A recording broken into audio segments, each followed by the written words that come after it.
السلام علیکم سامعین، 27 ربیع الثانی اور 12 نومبر ہے۔ خبر کا عنوان ہے عرب ملکوں کا اصل خوف۔ دراصل کچھ دن پہلے اردن کی جامع مسجد میں ایک نوجوان نے اچانک اٹھ کر نماز جمعے سے پہلے زبردست عربی زبان میں تقریر کی، اور یہ تقریر اپنی مثال آپ ہے۔ اس نامہ نگار نے مجلس دعوت الحق کے چیئرمین حضرت مولانا عبدالستار سلام قاسمی دامت برکاتہم سے اس کی ترجمانی کی درخواست کی۔ انہوں نے مکمل تقریر کا ترجمہ کر کے بھیج دیا ہے۔ ہم اس تقریر کا اقتباس اور حضرت مولانا کے ترجمے کا اقتباس دونوں ساتھ ساتھ پیش کر رہے ہیں۔ پوری تقریر سننے کی ہے کہ کس طرح نوجوان جوش میں آ گیا ہے، اور عرب ملک اسی جوش سے ڈر رہے ہیں۔ یہ وہاں کہیں بھی ہو سکتا ہے اور کہیں بھی صالح انقلاب برپا ہو سکتا ہے۔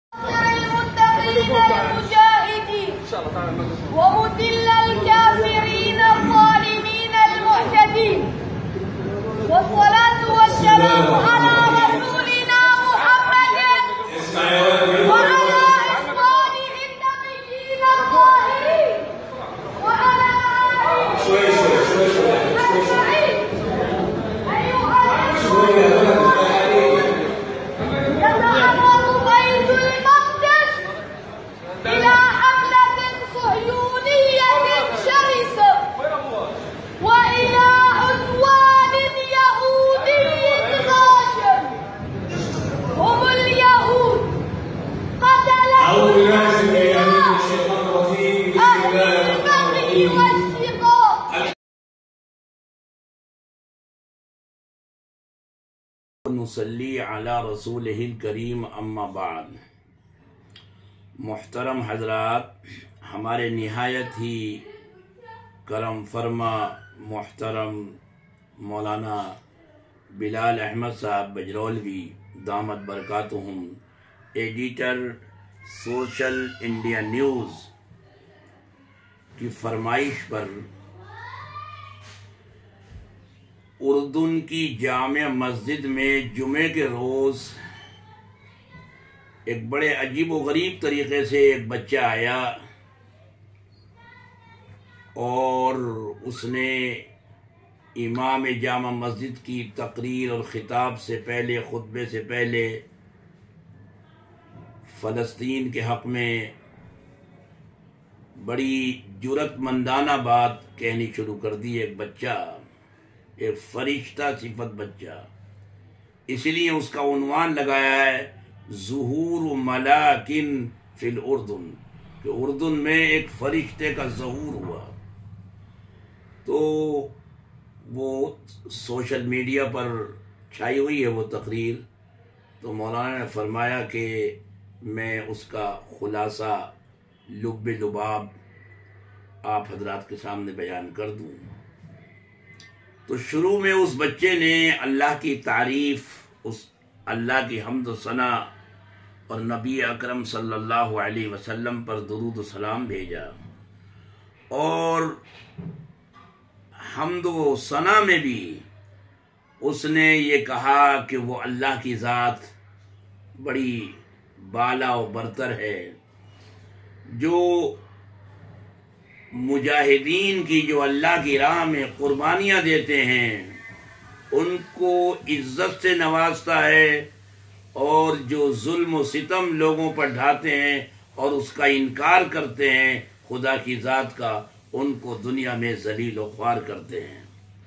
نبی پاک صلی اللہ علیہ وسلم پر درود و سلام بھیجا، اور اس کے بعد مسجد اقصی کی، بیت المقدس کی جو تاریخی حیثیت ہے وہ اس نے بیان کی، کہ بیت المقدس وہ جگہ ہے جہاں اللہ تبارک و تعالی نے معراج کی رات میں جو لیلۃ الاسریٰ ہے، جس کو قرآن نے بیان کیا، سبحان الذی اسریٰ بعبدہ لیلۃ سبحان الذی اسریٰ بعبدہ لیلا من المسجد الحرام الى المسجد الاقصی۔ تو مسجد حرام سے مسجد اقصی تک یہ سفر اسراء ہے اور بیت المقدس سے سماوات علا اور پھر وہاں سے عرش اور پھر ذات باری سے جو ملاقات کا تذکرہ قرآن نے اور احادیث نے کیا ہے، یہ سفر بیت المقدس سے شروع ہوتا ہے جو مسلمانوں کا قبلہ اول ہے۔ اس لیے اس مسجد کی عظمت وہ مسجد حرام کے بعد سب سے بڑھ کر ہے۔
بہادر بچہ کہتا ہے کہ آج کی صورتحال یہ ہے کہ وہ بیت المقدس یہودیوں کے ناپاک قبضے میں ہے، انہوں نے اس کو یرغمال بنا رکھا ہے۔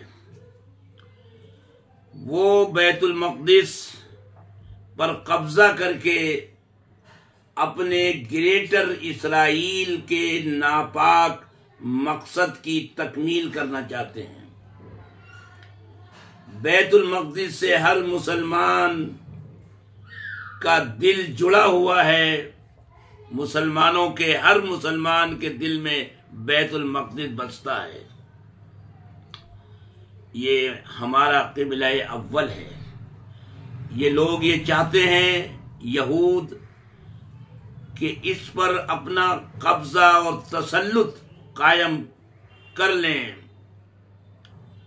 آج جو کچھ بھی وہاں ہو رہا ہے، جو ظلم و ستم وہ یہودی وہاں ڈھا رہے ہیں، دنیا دیکھ رہی ہے لیکن چپ ہے۔ تمام اقوام عالم جو حقوق انسانی کے مدعی اور دعوے دار ہیں، حقوق انسانی وہ ان حقوق انسانی کو پامال ہوتے ہوئے اسرائیل کے ہاتھوں وہ دیکھ رہے ہیں لیکن وہ چپ ہیں۔ تمام اسلامی ممالک، اسلامی اقوام وہ دیکھ رہی ہیں لیکن سب خاموش ہیں۔ وہاں جو کچھ بھی ہو رہا ہے، یہ یہودی وہی ہیں جن کے آباء و اجداد نے کبھی کہا تھا کہ ان اللہ فقیر ونحن اغنیاء۔ جب زکوٰۃ کا حکم آیا، صدقات کا حکم آیا تو کہنے لگے کہ کیا اللہ فقیر ہو گیا، غریب ہو گیا؟ اللہ فقیر ہے، وہ ہم سے مانگ رہا ہے تو ہم تو غنی ہوئے، مالدار ہوئے۔ یہ وہ لوگ ہیں جنہوں نے اللہ کی شان میں گستاخیاں کی ہیں، جنہوں نے انبیاء علیہ السلام کی شان میں گستاخیاں کی ہیں۔ یہ قوم پوری انسانیت کے لیے ناصور ہے، پوری انسانیت کے لیے سم قاتل ہے۔ آج دنیا دیکھ رہی ہے لیکن ان کے ظلم و ستم پر خاموش تماشائی بنی ہوئی ہے۔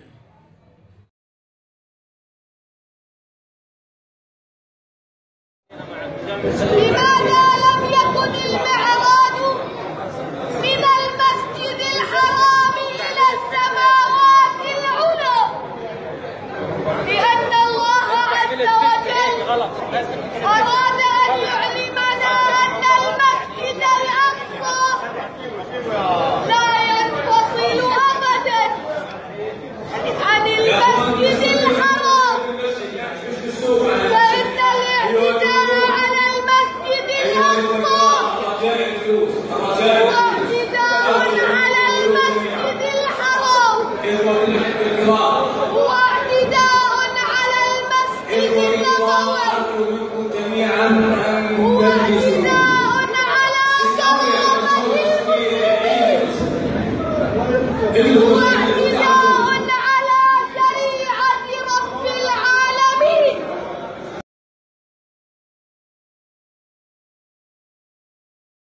وہ بہادر بچہ اپنے خطاب کو آگے بڑھاتا ہوا کہتا ہے کہ پوری امت کا یہ فریضہ ہے کہ یہودیوں کے ناپاک ہاتھوں سے قبلہ اول کو چھڑائیں اور ہر جد و جہد کو بروئے کار لائیں۔ اللہ فرماتا ہے ان ھذہ امتکم امۃ واحدۃ فاعبدون،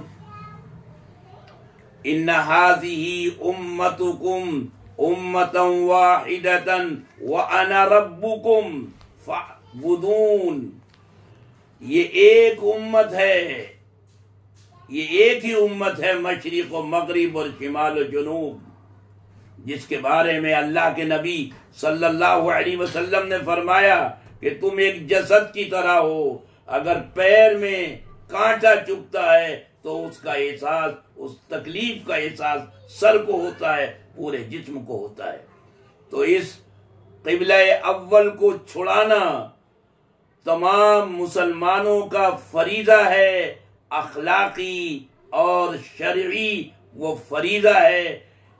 ہمارا رب ایک ہے، ہمارا رسول ایک ہے، ہمارا دین ایک ہے، ہمارا قرآن ایک ہے، ہم ایک امت ہیں، اور امت پنے کا ہم ثبوت دیں اور اس قبلہ اول کو بازیاب کرنے کے لیے ان کے ناپاک ہاتھوں سے، جبر و استبداد کے ہاتھوں سے چھڑانے کے لیے ہر ممکن قدم اٹھائیں۔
وہ بہادر بچہ اپنی بات کو اختتام تک پہنچانے سے پہلے تمام عرب ممالک کے حکمرانوں کے دلوں کو جھنجھوڑتے ہوئے، ان کے ضمیر پر ہتھوڑا برساتے ہوئے وہ کہہ رہا ہے، اس کی عظمت کو، اس کی جرأت کو ہم سلام پیش کرتے ہیں کہ اے عرب حکمرانوں، اے اقوام عالم، اے دنیا میں بسنے والے مسلمانوں، یہودی آج فلسطین میں ظلم و ستم ڈھا رہے ہیں، اپنی سفاکی کا مظاہرہ کر رہے ہیں، بے دردی کے ساتھ قتل عام کر رہے ہیں، اور تم لوگ ایک محض تماشا دیکھ رہے ہو، تماش بین کی حیثیت سے۔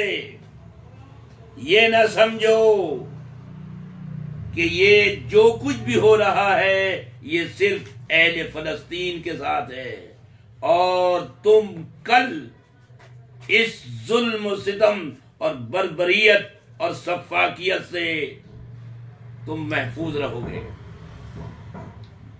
آج ان کا نمبر ہے تو یاد رکھو، کل تمہارا نمبر آئے گا، اور جب تمہارا نمبر آئے گا تو تم وہ کہو گے جو اس سفید بیل نے کہا تھا، جو ایک تاریخی جملہ ہے کہ 3 بیل کسی جنگل میں متحد ہو کر رہتے تھے، جب کبھی شیر ان پر حملہ آور ہوتا کسی ایک پر تو وہ تینوں ایک ساتھ ہو کر اس کو کھدیڑ دیتے، لیکن اس شیر نے بڑی عیاری اور مکاری کے ساتھ وہ 3 بیل، جو ایک سفید تھا اور ایک کالا اور ایک لال، اس نے لال اور سفید بیل کو اپنا ہم نوا بنا لیا، اور کالے کی طرف سے ان کے دلوں میں نفرت پیدا کر دی کہ تمہارے ساتھ اس کالے بیل کا کیا جوڑ ہے، اور وہ بے وقوف مان گئے، اس کے بہکاوے میں آ گئے، اور آخر جب شیر نے اس کالے بیل پر حملہ کیا تو وہ دونوں سفید اور لال، وہ دونوں تماشا دیکھتے رہے، اس کی خونخواری کا، اس کی سفاکیت کا تماشا دیکھتے رہے۔ پھر اس نے بڑی عیاری کے ساتھ سفید بیل سے کہا کہ تم تو ہمارے ہو، میں آپ کی عزت کرتا ہوں، لیکن یہ لال یہ اچھا نہیں لگتا آپ کے ساتھ۔ وہ اس کے بہکاوے میں آ گیا، اور پھر جب حملہ کیا لال پر تو وہ سفید بیل کھڑا تماشا دیکھتا رہا۔ یہ ببتا جو کچھ بھی آ رہی ہے، یہ مصیبت جو کچھ بھی آ رہی ہے، یہ جو حصے بکھرے کر رہا ہے اپنے دانتوں سے، جو یہ چبا رہا ہے، جو اس کی گردن پر اس نے اپنا پنجہ اور اپنے دانت گڑا دیے ہیں، یہ اس پر گڑائے ہیں، میں محفوظ ہوں۔ لیکن آخر ان دونوں کو ختم کرنے کے بعد جب ایک ہی بیل رہ گیا سفید، تو اس نے ان کو بھی ختم کر دیا، اس سفید کو بھی ختم کر دیا۔ تو جیسے ہی سفید بیل پر اس نے حملہ کیا، اس نے وہ جملہ، تاریخی جملہ کہا کہ قتلت یوم قتل الثور الاسود، ارے میں تو اسی وقت ختم ہو چکا تھا جب وہ میرا بھائی، وہ کالا بیل جس وقت کے ختم ہوا ہے، قتل ہوا ہے، اور میں اور لال ہم دونوں تماشا دیکھتے رہے، ہم اسی وقت ختم ہو چکے تھے، میں اسی وقت مر چکا تھا۔ قتلت یوم قتل الثور الاسود۔ تو اے عرب حکمرانوں، عرب ممالک کے بادشاہوں، سربراہوں، یہ نہ سمجھو کہ یہ جو کچھ بھی ہو رہا ہے یہ آج فلسطین کے ساتھ ہو رہا ہے تو کل ہمارے ساتھ نہیں ہوگا۔ وقت ہے کہ ہم اپنے آپسی نجی مسلکی اختلافات کو ختم کر کے، مٹا کر، اس اجتماعی متفقہ جو ہم سب کا دشمن ہے اس سے نبرد آزما ہونے اور اس کا مقابلہ کرنے کے لیے ہم اٹھ کھڑے ہوں۔ اللہ کی توفیق اور اللہ کی تائید انشاءاللہ ہم سب کے ساتھ آئے گی۔ مسلمان ایک جسد ہے، اگر پیر میں تکلیف ہوتی ہے، کانٹا لگتا ہے تو اس کا احساس سر میں ہوتا ہے، یہ ہمارے نبی نے فرمایا۔ وآخر دعوانا ان الحمدللہ رب العالمین۔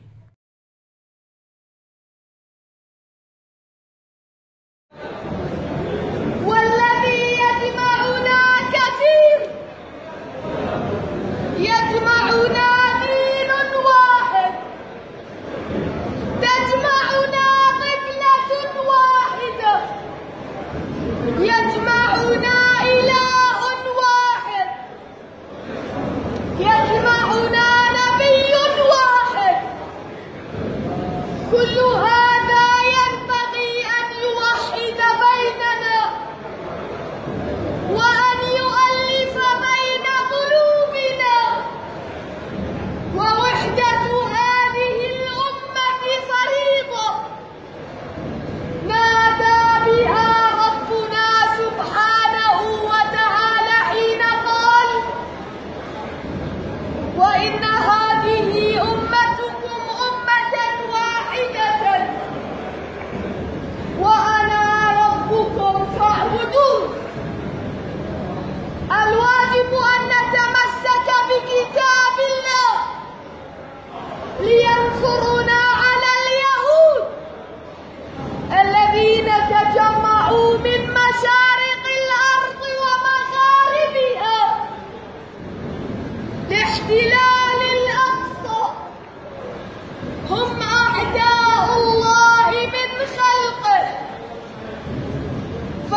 هم الذين قالوا إن الله فقير ونحن أغنياء. هم أعداء البشرية كلها، فقد حكم الله عليهم. تركوا يكمل يا شيخ، تركوا تركوا. والله لا يحب المفسدين. أين علماؤهم؟ أين جنودها؟ أين شبابها؟ أين رجالها؟ أين المسلمون؟ ألم تسمعوا يا شعوب العالم الإسلامي وقادته في التاريخ يوم أن حاول أحد الروم الاعتداء على عرض امرأة مسلمة فصرخت مستجدة ومعتصمة إن أمهاتنا وأخواتنا يستصرخن بصوت مقهور وإسلاما وإسلاما. إن فلسطين أمانة في أعناقكم، وواجب المسلمين جميعا أن يهبوا لتخليصها من هذا اللقيط الممسوس الكيان الصهيوني. الله أكبر ولله الحمد. وإذا وقفتم يا شعوب العالم الإسلامي متفرجين كموقفكم هذا، فلسوف يأتي الوقت الذي ستقولون فيه كما قال القائل: أكلت يوم أكل الثور الأبيض. طبقوا قول الله سبحانه وتعالى: قاتلوهم يعذبهم الله بأيديكم ويخزيهم وينصركم عليهم ويشفي صدور قوم مؤمنين.